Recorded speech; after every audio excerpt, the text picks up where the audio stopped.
I did it at last. I have sorted out the tuners on this bass. So I might just drop a couple of links in the description below to help people maybe catch up on the story so far.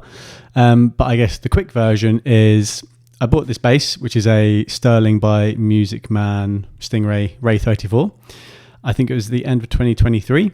A couple of months in, I go to change the strings, and two of the machine heads they're just faulty in some way. So I send the bass back. Those two tuning machines just get completely replaced. And then it was, generally pretty smooth sailing for almost 2 years. And then a couple of months ago, I noticed that the original issue that I had maybe early 2024 was starting to happen on one of the tuning machines that wasn't repaired or replaced. And then also one of the ones that was repaired and replaced just completely broke. And then to add insult to injury, while taking the tuning machine off to inspect, is this broken? Is this fine?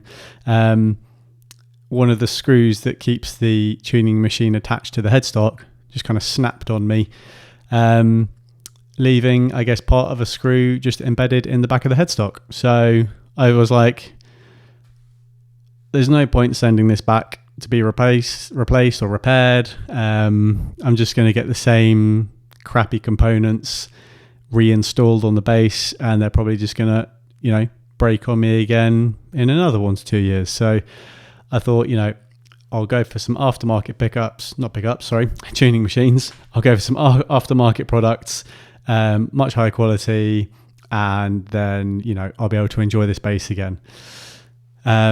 So that's what I did. I did a bit of research online, and it seemed like the Hipshot HB7 was going to be the closest thing to a drop-in like-for-like replacement.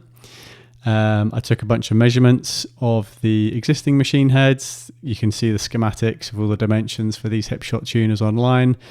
And they were almost identical. So I was like, that's probably the closest I'm going to get. I'll go for it. And yeah, managed to get them all installed, and I couldn't be happier. So the Hipshot HB7 is not a bad choice for this bass in terms of dimensions, because the hole in the headstock for the tuning machine to kind of poke through, and I believe these are called kind of grommets, little kind of washer things that sit on the front. They match up very nicely. On the back of the tuning machines, you've got kind of 4 screws holding each one in. So I guess each corner has a screw to fix it to the headstock. The dimensions that kind of, I guess, span the width between the 2 screws at the top was, a good match, very close match. The width between the 2 screws at the bottom was a very good match, but the dimension, I guess, the sort of the length between the bottom 2 screws and the top 2 screws isn't quite identical. So what I found was, once you kind of, plug in that kind of grommet washer thing on the front, poke the tuning machine through, the 2 screws on the bottom of each tuning machine would line up quite nicely with the pre-existing holes. However, the top 2 did not, but it basically just was, lying over a fresh piece of wood. So I thought, 2 of the existing screw holes can be used, and then I'll just make 2 new holes for each tuning machine. And I was a little bit apprehensive about maybe, drilling into the headstock and making new holes, but I didn't actually do that in the end. I literally just got the screw with a screwdriver.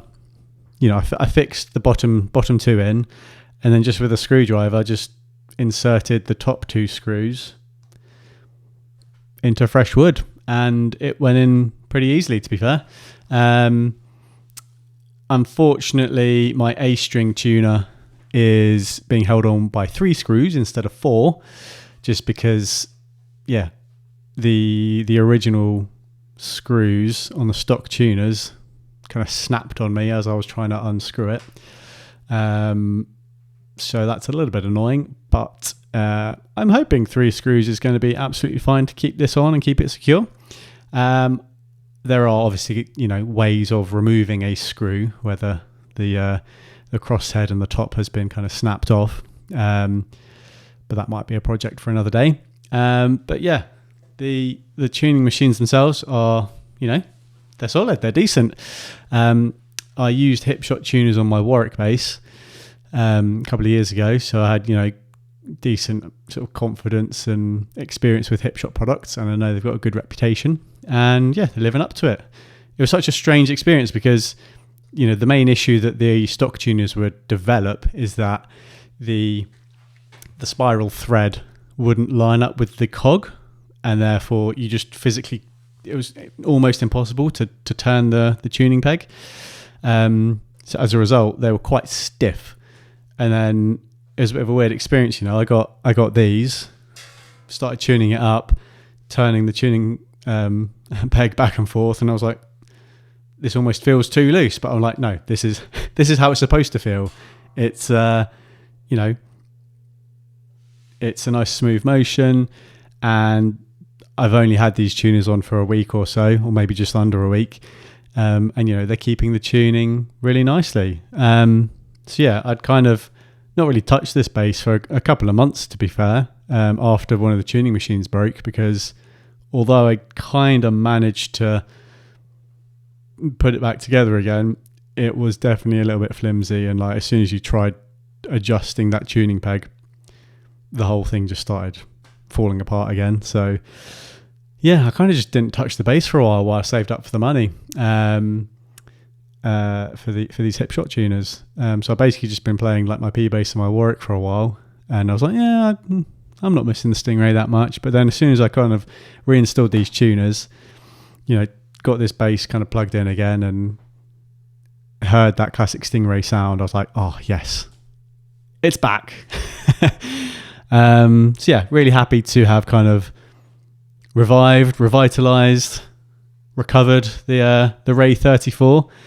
And I guess I thought I'd just make the video here today to kind of let anybody else know that the HB7 is quite a good option for a replacement tuner. Very minimal / not really any additional kind of work to do to the headstock to get these things fitted and installed on the bass. So yeah, you'll probably be seeing the Stingray on the channel a little bit more. I'm sure I'll get right back into jamming along to Rage Against the Machine, Red Hot Chili Peppers, maybe a bit of Tool on the Stingray, and maybe post a few covers from some of those bands. But yeah, if there's anything you'd like to know about my experience with replacing the tuners on this bass, drop a comment down below. And equally, if you'd like to see a bass cover on the Stingray, again, drop it down below, and I'll see if I can get that sorted for you. But yeah, that's enough for the video today. Take care, and I'll see you in the next one.